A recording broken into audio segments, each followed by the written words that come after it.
اسلام آباد high court کے قابل قدر جج سردار اعجاز صاحب کی عدالت میں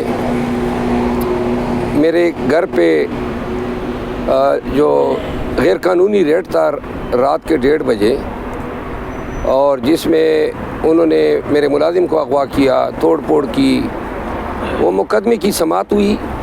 کل جب یہ مقدمہ جج صاحب کے سامنے آیا تو انہوں نے یہ آرڈر جاری کیے تھے کہ اگر میرا ملازم واپس نہیں آیا تو اسلام آباد پولیس کے جو سینئر حکام ہیں وہ پیش ہوں گے۔ تو کل ہی میرا ملازم واپس آ گیا تھا، جس پہ میں نے میڈیا کو آگاہ کیا تھا، اور ملازم جو جب آیا میری اس سے گفتگو ہوئی اور انہوں نے بتایا کہ اس کو بڑی اچھی ٹریٹمنٹ دی گئی تھی، اس کو 2 جوڑے کپڑے بھی نئے خرید کر دیے تھے۔ تاہم مجھے وہ نہیں بتا سکا کہ ان کے اغوا کار جو تھے وہ کون تھے یا کس ادارے سے تھے۔ اس کے بعد جو ہے کل ہی پولیس نے مقدمہ درج کر دیا ہے میری شکایت پہ۔ FIR کی کاپی آج عدالت میں SHO نے میرے حوالے کی، تو جس کے بعد جو ہے چونکہ میری دادرسی ہو گئی تھی تو عدالت نے پٹیشن ڈسپوز آف کر دی ہے۔ یہ آج کے مقدمے کا احوال ہے۔ اگر کوئی سوال جواب ہے۔ اچھا مروت صاحب، آپ نے ایک ایجنسی کے اوپر الزام لگایا تھا کہ میرے گھر میں جو گھسے ہیں وہ ایجنسیز کے لوگ تھے، وہ کون سی ایجنسیز ہیں؟ آپ نے کو پتہ کروایا ایجنسیز کے لوگ تھے ہی کہ یا کوئی اور لوگ تھے؟ میرے گھر میں جو گھسنے والے تھے وہ تقریباً 2 درجن کے لوگ تھے، اور سب نے ماسک پہنے ہوئے تھے اور چہرے پہ ماسک تھے، حتیٰ کہ انہوں نے بال تک چھپائے ہوئے تھے۔ گھر کے اندر کیمرے جو لگے تھے وہ ڈس فنکشنل تھے، جس کے بعد جو ہے ہمارے شکوک مختلف سمتوں میں گئے، اپنے تئیں ہم نے پتہ کیا۔ جہاں تک اس الزام کا تعلق ہے،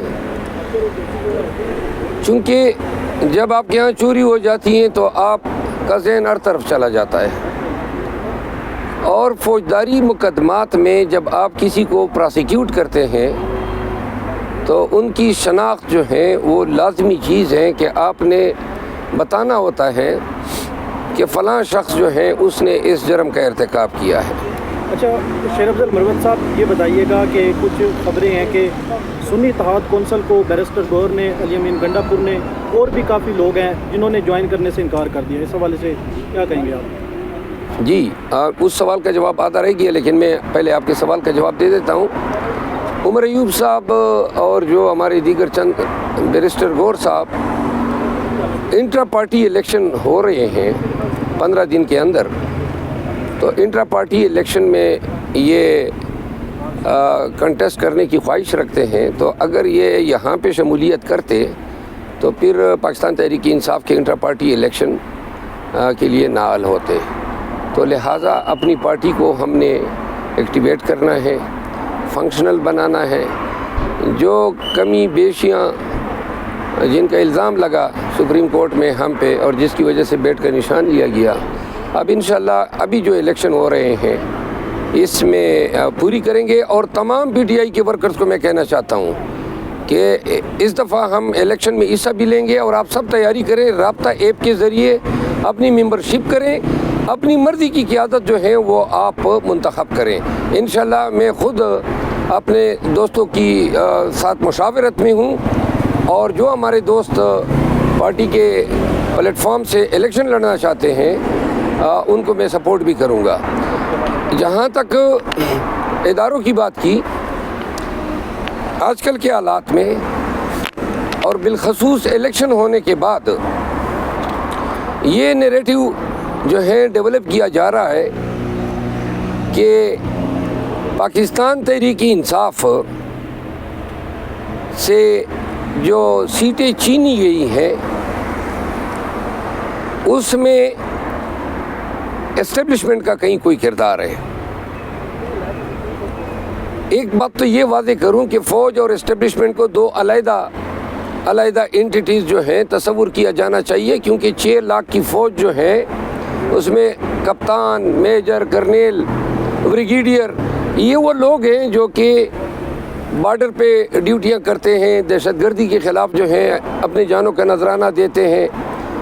اور جو لوگ سوشل میڈیا پہ پاکستان تحریک انصاف کو فوج کے حوالے سے نفرت بڑھانے کے لیے استعمال کرنے کی کوشش کرتے ہیں، ان کو میں یہ بتا دوں کہ خان نے بار بار یہ کہا ہے کہ فوج کے ساتھ پاکستان تحریک انصاف کی کبھی بھی کوئی نظریاتی یا کوئی کسی معاملے پہ اختلاف نہیں ہو سکتا ہے۔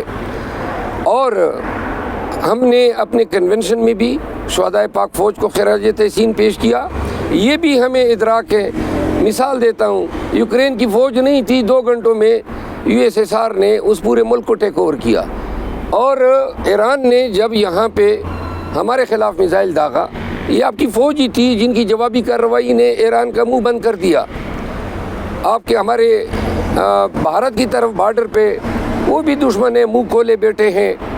افغانستان کے ساتھ آپ دیکھ لیں، پھر دہشت گردی کی جنگ دیکھ لیں، بہت ساری چیزوں میں ہمارا انحصار فوج پہ ہے، اور ملک کی سالمیت اور ملک کی بقا کے لیے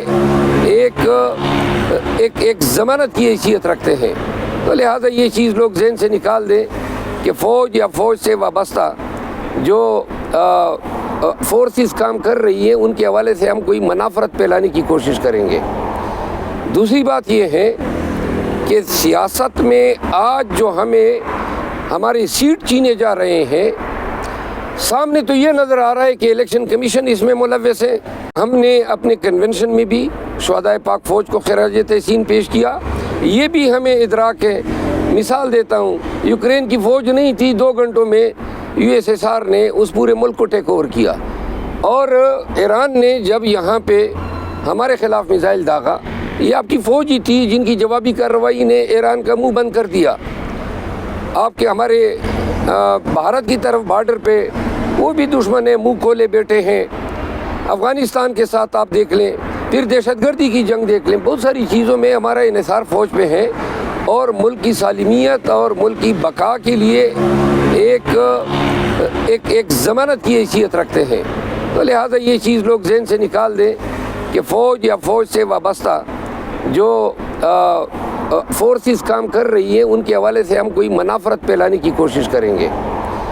دوسری بات یہ ہے کہ سیاست میں آج جو ہماری سیٹ چھینے جا رہے ہیں، سامنے تو یہ نظر آ رہا ہے کہ الیکشن کمیشن اس میں ملوث ہے، ریٹرننگ آفیسر ملوث ہے۔ اب جنہوں نے یہ کام کیا ہم ان پہ دعوے داری کریں یا ہم فوج پہ دعوے داری کریں؟ اور الیکشن کمیشن میں ہمارے مقدمات آئے روز جو ہیں تباطل کا شکار ہو رہے ہیں۔ میری پاکستان تحریک انصاف کے جو ہمارے سوشل میڈیا کے انفلوئنسرز ہیں ان سے گزارش ہے کہ ہمیں اپنی جنگ جو ہے اس کی ڈائریکشن بالکل واضح رکھنی چاہیے۔ ہمارا مینڈیٹ چوری کیا ہے سیاسی پارٹیوں نے، MQM نے، PMLN نے اور پیپل پارٹی نے، اور ان کے سہولت کار۔ ہم نے بار بار اپنی میڈیا ٹاکس میں بتائے ہیں کہ یہ ادارے ہیں returning officers, election commission of Pakistan, اور الیکشن کمیشن آف پاکستان کے پاس ہم بار بار گئے اور کہا باقی سارے فارم 45 چھوڑیں، اپنے فارم 45 پہ فیصلہ کریں۔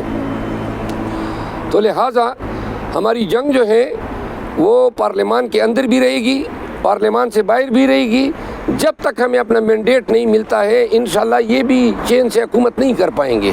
سر کیا آپ وفاق اور پنجاب میں حکومت بنانے جا رہے ہیں؟ نمبر گیمز پوری ہیں آپ کے؟ نہیں، ہم تو دیکھیں نمبر گیم تو آپ دیکھ رہے ہیں کہ جو ہمارے نمبر ہیں وہ تو انہوں نے چوری کیے ہیں، اور 2 دن کل نہیں پرسوں انہوں نے کہا جی کہ ہمارے سارے بندر بانٹ ان کی ہو گئی ہے، فلاں جو ہے وہ صدر ہوگا، فلاں چیئرمین سینٹ ہوگا، فلاں اسپیکر ہوگا، فلاں گورنر ہوں گے۔ ان کی ساری سیاست پیپل پارٹی اور نون کی، MQM کا تو نام ہی نہ لے کیونکہ وہ پارٹی تو عملاً مفقود ختم ہو چکی ہے، 1 سیٹ نہیں جیتی ہے۔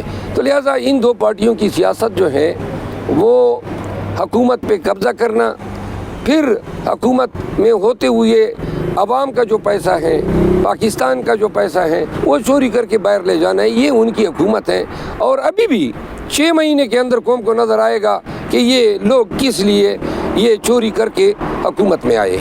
فیض نیٹ ورک، فیض سب کے لیے.